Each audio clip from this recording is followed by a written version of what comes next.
My next guest is a multiple seven-figure e-commerce brand owner who is so passionate about igniting and inspiring other women entrepreneurs to rise while they create the financial and personal freedom they crave.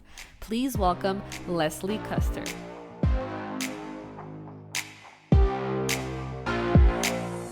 Welcome to the Powerful Female Leaders Podcast. I'm your host, Anna Patricia Bourgeois, certified business coach. I am here to help you up-level, generate consistent wealth, increase your confidence, attract dream clients, and master your mindset so that you can fully own your power and achieve next-level results in your online business and beyond. Every week, a powerful conversation will take place with amazing guests, or I'll share from my experience to help inspire you to start and scale the business of your dreams while being powerfully you. The time has come to stop playing small, stop hiding, and stop waiting. Now is the perfect time for you to passionately pursue your heart's desire as the powerful leader you were born to be. Are you ready? Let's do this.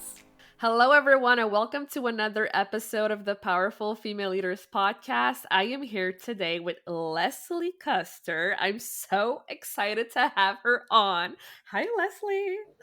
Hi, Anna. I'm so happy to be here too. Yes, I'm so thrilled that I'm finally talking to an amazing woman who built a successful e-commerce brand. I usually speak to a lot of service-based entrepreneurs, and now I'm so excited to finally have this chance to get to know you, get to know how you started in the e-commerce space, and yeah, get to know you better.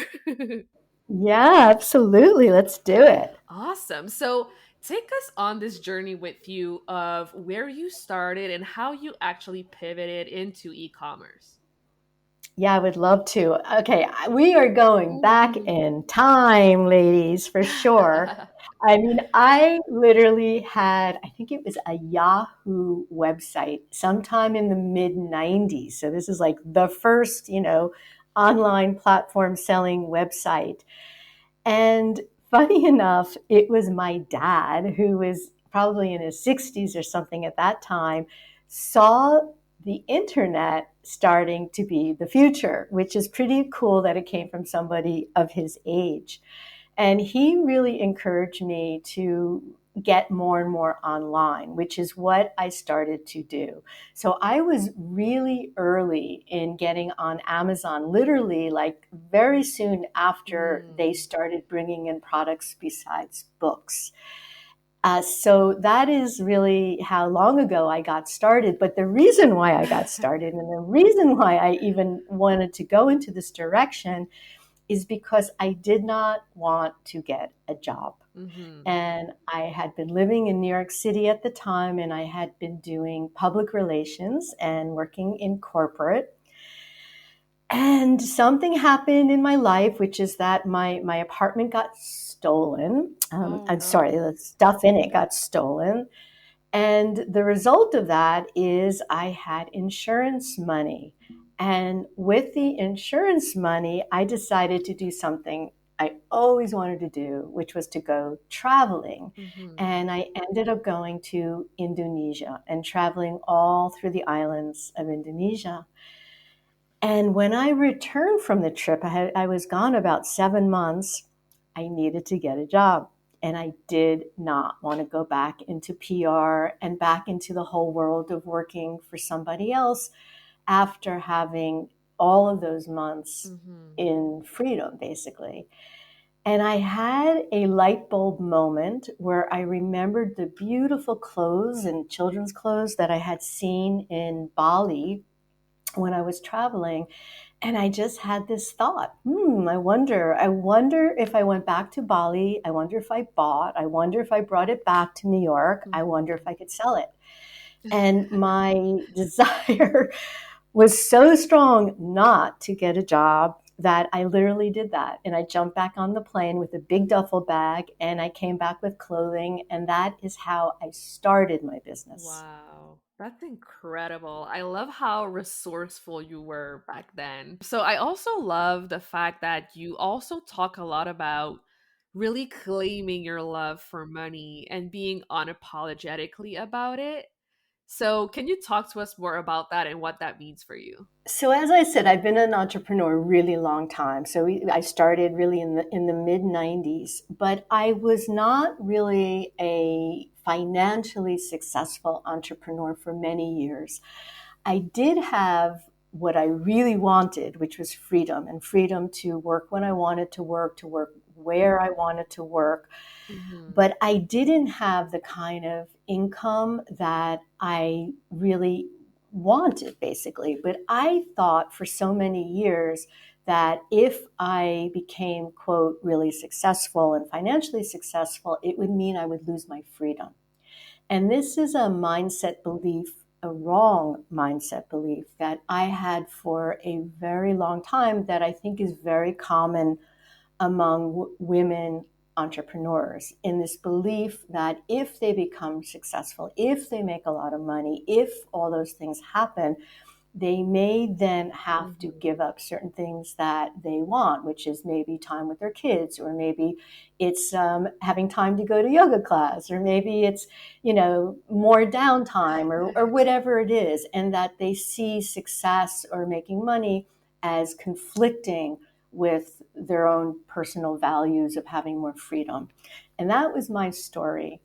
And when I got to my early 50s, I really had a moment where I felt and knew that I could be doing so much more with my business and therefore with my life than I was doing. And I was in Mm-hmm. some ways holding myself back because of this mindset belief that I had that I would be giving up too much if I worked Mm-hmm. harder. And that was the beginning of my change. And Mm-hmm. I got to a point where I became really honest with what I wanted, because I think for so many years I pushed it away. I pushed away the idea of becoming very successful. I pushed away the ideas of making a lot more money, as I said, because it felt in conflict with some of my deeper Mm-hmm. values of what I thought was really who I was and what was important to me, having time for spirituality, having time for freedom. But I Mm-hmm. realized that this was, as I said before, mindset.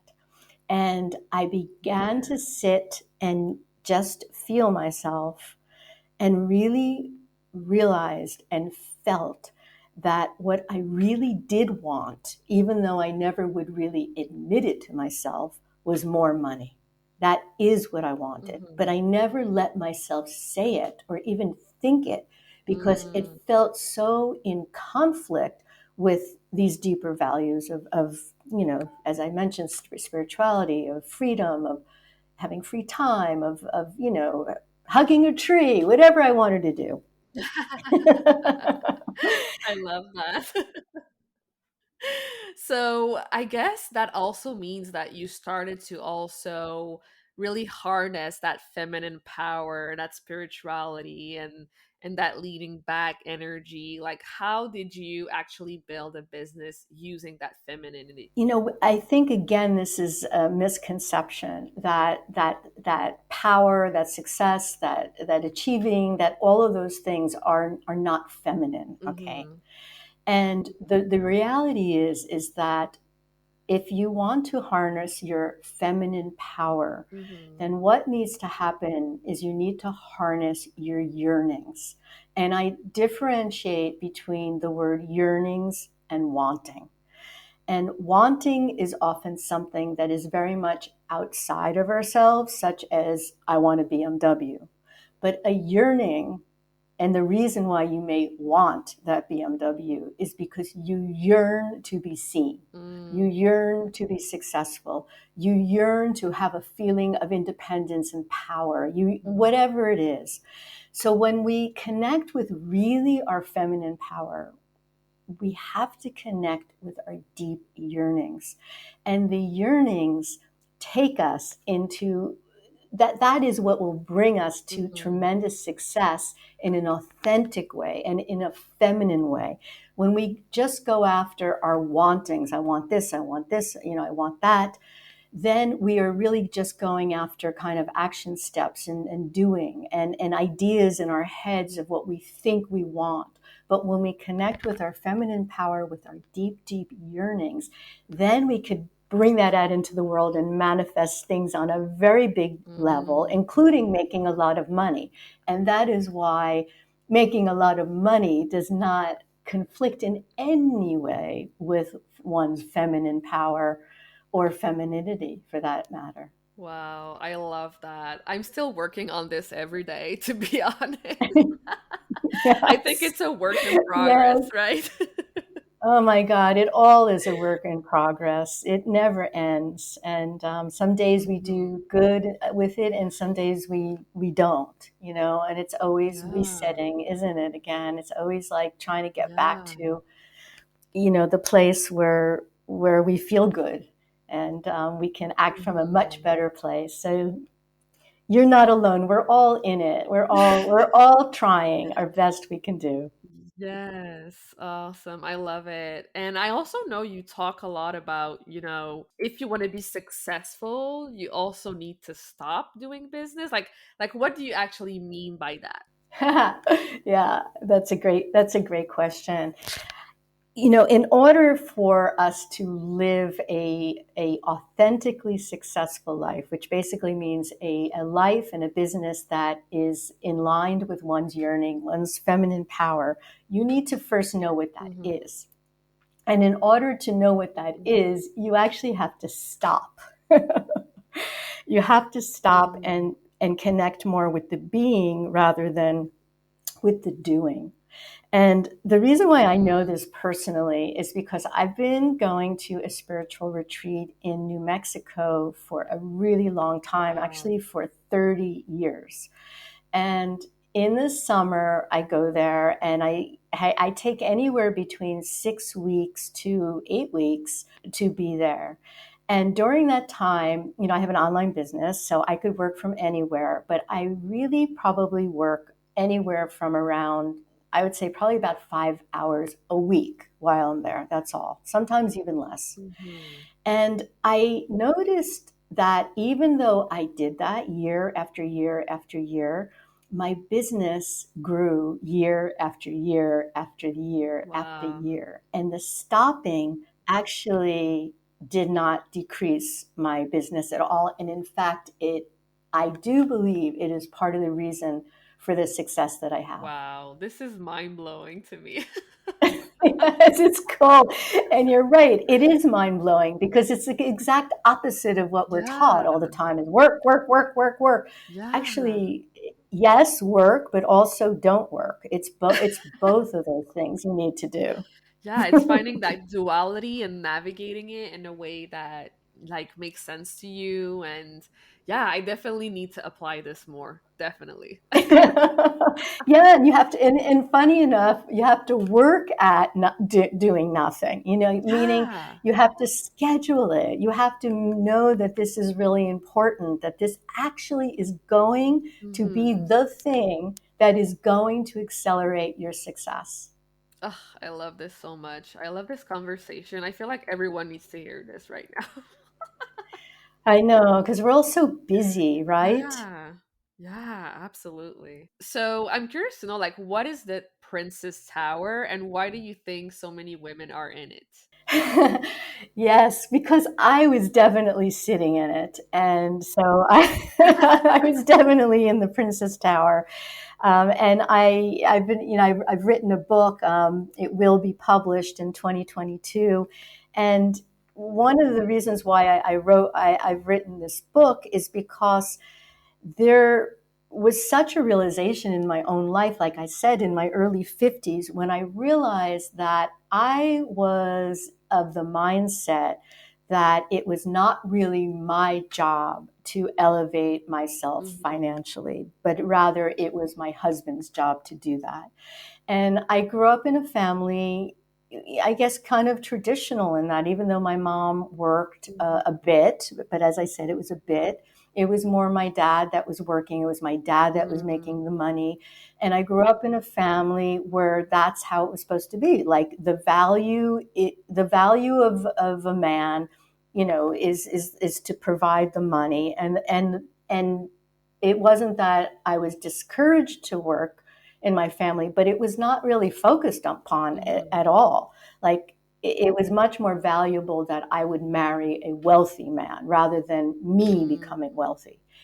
And I think that it did put me, and it puts a lot of women into what I call the princess tower and having the princess tower Mm, syndrome, which basically means relying on yeah. somebody else to elevate your life.